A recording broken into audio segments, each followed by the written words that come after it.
Geda gedi geda oh.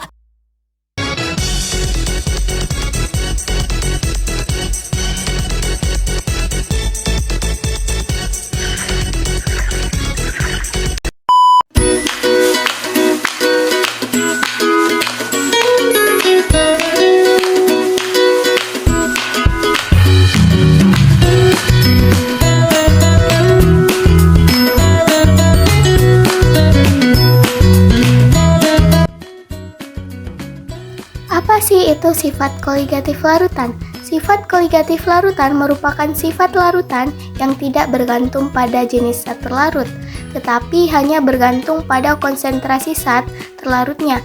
Semakin banyak zat terlarut, maka sifat koligatif semakin besar. Konsentrasi larutan. Konsentrasi larutan terdiri dari molaritas, molalitas, dan fraksi mol. Berikut penjelasan ketiganya. Yang pertama yang kita akan bahas yaitu molaritas. Molaritas merupakan banyaknya mol zat yang terlarut dalam 1 liter larutan. Berikut rumusnya. M sama dengan N per V. M sama dengan M per MR kali 1000 per V ml. M sama dengan persen kali 10 kali P per MR. Yang kedua, molalitas.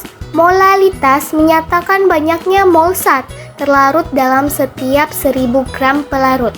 Berikut rumusnya. M sama dengan GR per MR kali 1000 per PGR.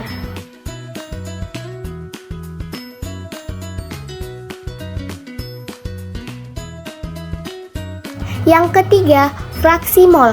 Fraksi mol menyatakan perbandingan banyaknya mol dari zat pelarut dan pelarut terhadap jumlah mol seluruh komponen dalam larutan. Berikut rumusnya. XT sama dengan NT per NT ditambah NP. XT sama dengan NP per NT ditambah NP.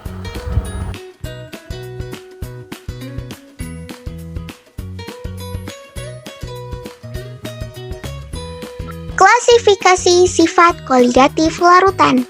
Yang pertama, penurunan tekanan uap delta P. Pada tahun 1880, A.N.F.M. Raoult, seorang ahli kimia Prancis, menyatakan bahwa melarutkan zat terlarut memiliki dampak, yakni turunnya tekanan uap dari pelarut. Hukum Raoult tersebut dapat dirumuskan delta P sama dengan XT dikali P0. Jika tekanan uap pelarut di atas larutan dilambangkan P, maka delta P sama dengan P0 kurang P. Jika komponen larutan terdiri pelarut dan zat terlarut, dengan tetapan rumus XP tambah XT sama dengan 1, maka XT sama dengan 1 kurang XP. Maka persamaan akan menjadi delta P sama dengan XT kali P0. P0 kurang P sama dengan 1 kurang XP dikali P0. P0 kurang P sama dengan P0 dikurang XP dikali P0. Keterangan, delta P sama dengan penurunan tekanan uap. XP sama dengan fraksi mol pelarut, XT sama dengan fraksi mol terlarut, P0 sama dengan tekanan uap jenuh pelarut murni, dan P sama dengan tekanan uap larutan.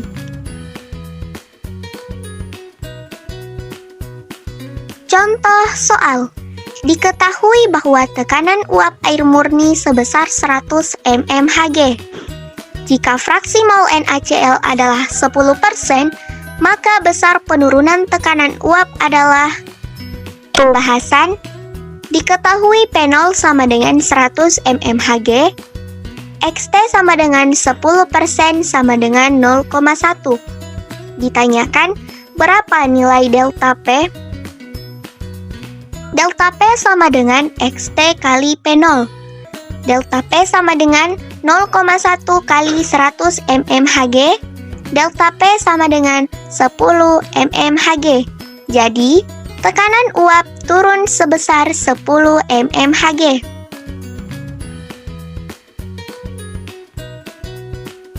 Contoh penerapan penurunan tekanan uap dalam kehidupan sehari-hari. Kolam apung memiliki kadar garam lebih tinggi dari kadar garam rata-rata di lautan yang mencapai 34,5 per mil. Akibatnya, air sulit menguap karena tekanan uap pelarut menurun yang disebabkan konsentrasi kadar garam yang sangat tinggi. Oleh sebab itu, ketika berenang akan mengapung.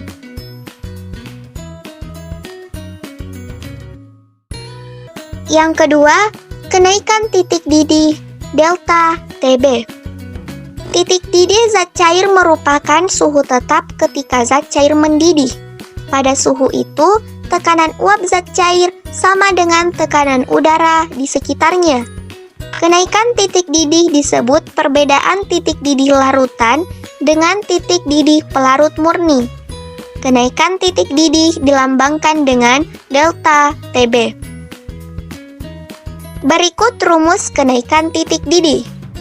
Delta TB sama dengan TB larutan kurang TB pelarut. Delta TB sama dengan TB dikurang TB0. Delta TB sama dengan M kali KB. Keterangan TB larutan atau TB sama dengan titik didih larutan. TB pelarut atau TB0 sama dengan titik didih pelarut.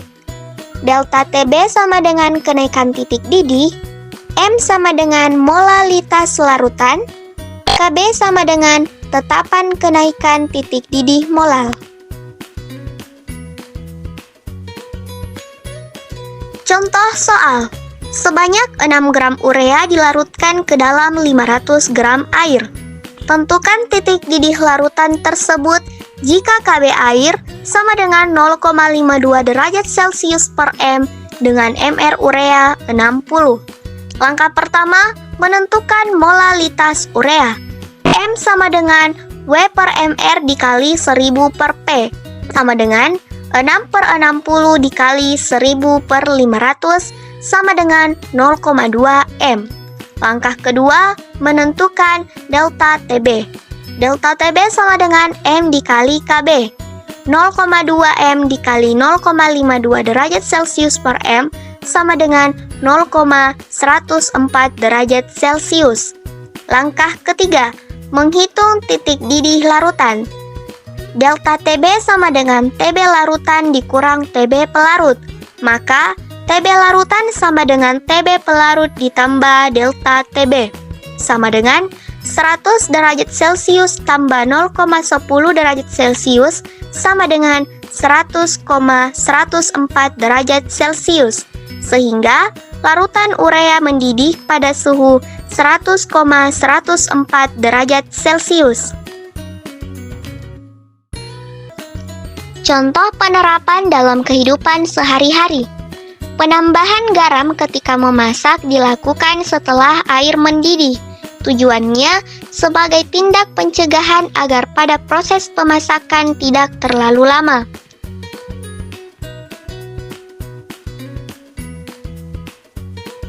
Yang ketiga, penurunan titik beku delta TF merupakan selisih titik beku pelarut dengan titik beku larutan.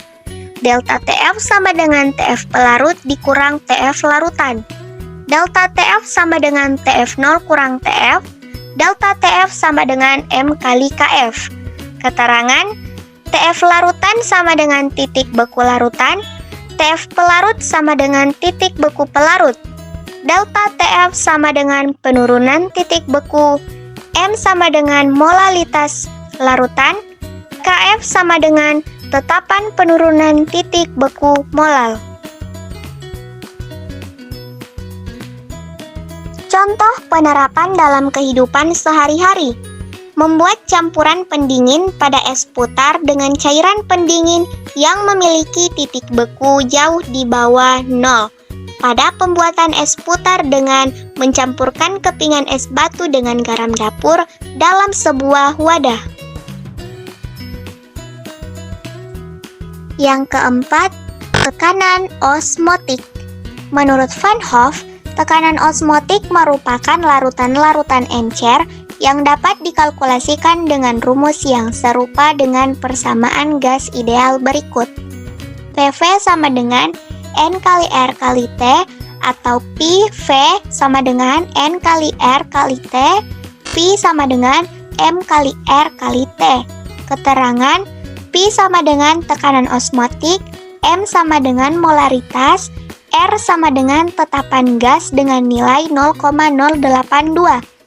T sama dengan suhu, N sama dengan mol terlarut, dan V sama dengan volume larutan. Contoh penerapan dalam kehidupan sehari-hari yaitu mesin pencuci darah yang digunakan oleh pasien penderita gagal ginjal. Mesin tersebut digunakan untuk mencuci darah. Cara kerjanya menggunakan mesin dialisis. Kesimpulan, sifat koligatif larutan merupakan sifat larutan yang tidak bergantung pada jenis zat terlarut, tetapi hanya bergantung pada konsentrasi partikel zat terlarutnya. Jadi, semakin banyak zat terlarut, maka sifat koligatif akan semakin besar, di mana sifat koligatif merupakan sifat yang hanya memandang kuantitas, bukan kualitas. Dan klasifikasi sifat koligatif larutan ada 4, yaitu penurunan tekanan uap, kenaikan titik didih, penurunan titik beku, dan tekanan osmotik.